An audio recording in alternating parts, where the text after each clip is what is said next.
Hi guys, you have opened ATSA channel. Today's topic is Redmi. In this video I'm going to tell you how to make custom alarm on Redmi. Don't forget to subscribe to the channel if you have already watched my other videos. Let's go.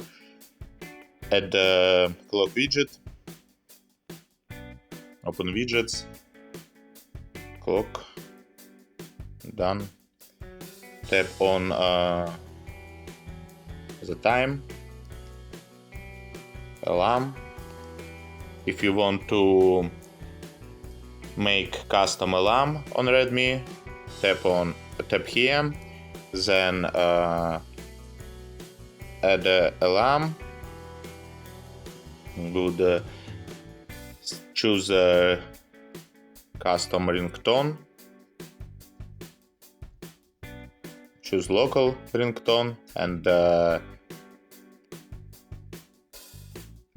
other ringtone. Good.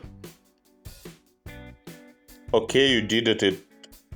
I hope it was easy and simple. Don't forget to write comments. I try to answer everyone. My dream is to get 100,000 subscribers. I hope I can do it. Thank you. Goodbye.